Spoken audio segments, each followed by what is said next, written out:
Article in the St. Paul Pioneer Press this week. A St. Paul police officer recently detained a man videotaping officers behind police headquarters, telling him that the sidewalk that he was standing on was private property and that he needed to move.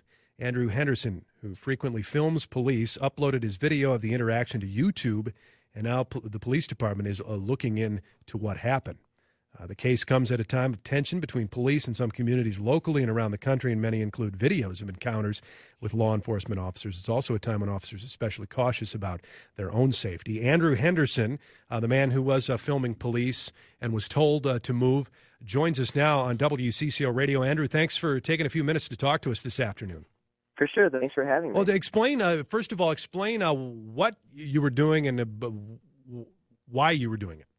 Well, the St. Paul Police Department and the Ramsey County Sheriff's Department put on their Facebook page that they nabbed a few hundred speeders. And they did this by standing out on a street corner, watching for people not wearing seatbelts, and then they would radio in their buddies to pull them over and issue them citations. And I've seen plenty of officers not wear their seatbelts, and I found this a little bit wrong. So I went down to the police station, stood outside of it with my video camera, and attempt to film officers not wearing their seatbelts. And what I captured was every officer that I saw was not wearing their seatbelt. So I was like, well, this is kind of hypocritical. Every single one? I mean, there wasn't one police officer you saw that had a seatbelt on? No, not a single one. And that was, on duty and off duty. I chose not to show the off-duty officers in their private cars in my video due to safety concerns and privacy for them. And I did watch the YouTube video, and you put on there a couple of officers who were in a car, and you had kind of a pleasant interaction with those two. Have you done this before this particular day you did this? Well, I frequently film law enforcement interactions with members of the public. So I'm used to interacting with officers. I'm used to filming officers. I do what is called cop watch, which is citizens filming police officers to make sure there's no misconduct and to prevent misconduct. Tell me about, by and large, I guess, how are your interactions with police? Generally, they're good. I mean, a lot of the local police in my area know me by first name. They're used to me. They don't mind me doing that as long as I'm not interfering, and I don't interfere. I stand a reasonable distance away. I'm not shouting at them. It's usually a pretty calm situation. And tell me about then your interaction with the officer who did tell you that you were on private property. How did that go down, and tell us about what transpired there. Well, he kind of swung in at me, really close to me with his vehicle. He jumped out and he asked me what I was doing, and that's a legitimate question. I'd be curious too, if someone was filming. And I told him I was just gathering content for something I was working on, and he demanded my ID. And you provided that, and then he told you that you were on private property. Is that right? That is correct, yeah. And I don't think that a public sidewalk is private property. It wasn't in a secured area. It was right outside a secured area. So, yeah.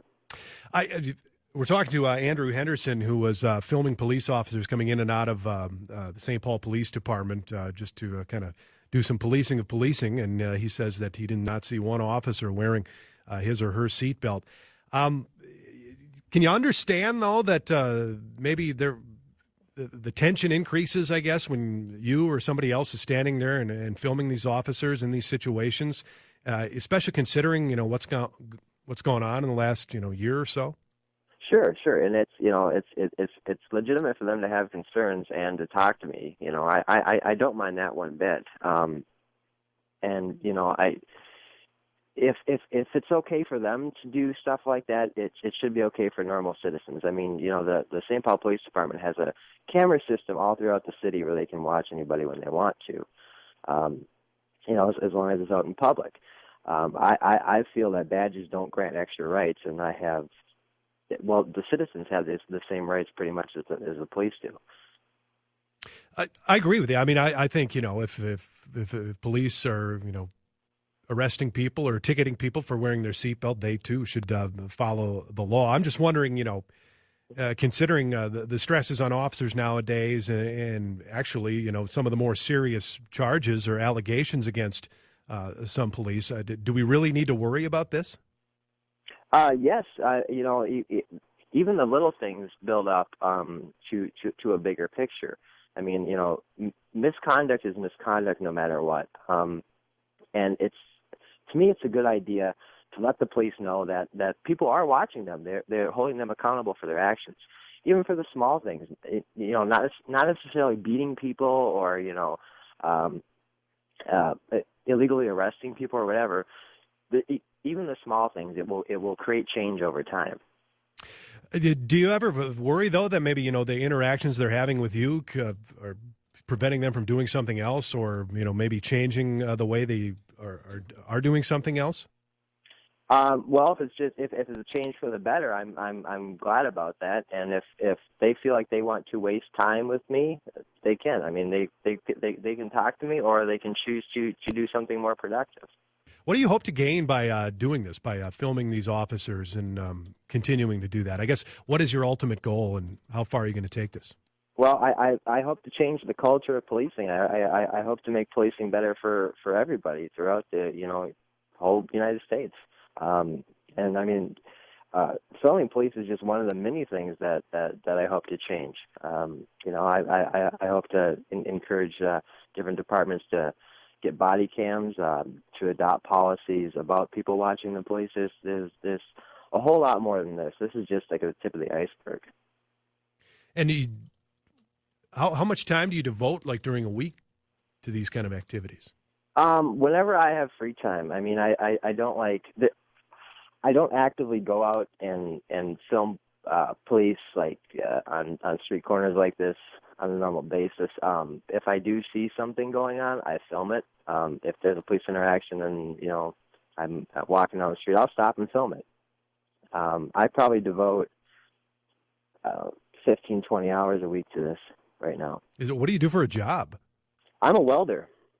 No, let me ask you this, though. If you were a welder and you had somebody always like filming you doing your job, wouldn't that get a little annoying? Sometimes it would, but there's a difference there is these are public servants, and we all have the right to know what they are doing. And I work for a private company, and only, my boss and, his higher-ups know or should know what I'm doing. Yeah. Well, I got to admit, I mean, yeah, you do have some positive interactions. So obviously, some of the guys who and gal police officers who are familiar with you, obviously, you seem to get along with them fairly nicely. Oh, sure. There's tons of great officers out there. I'd say that the majority of officers that I interact with are great people. All right. We're talking to Andrew Henderson. So, what's your next plan? Are you going to keep filming for seatbelt usage, or? No, I think I made a solid point on that one, and I hope that changes the culture of many police departments. Are you challenging the whether or not that you were on private property? Are you taking that any further? Well, I have submitted a Data Practice Act request to the St. Paul Police Department for the property line on that, and if it is public or private property. So we'll see what they respond to. All right, Andrew, thanks for the time today. Appreciate you taking a few minutes to talk with us. Oh, for sure. All right, that's Andrew Henderson, who was filming police officers coming in and out of the St. Paul Police Department, checking to see if they had their seatbelts on.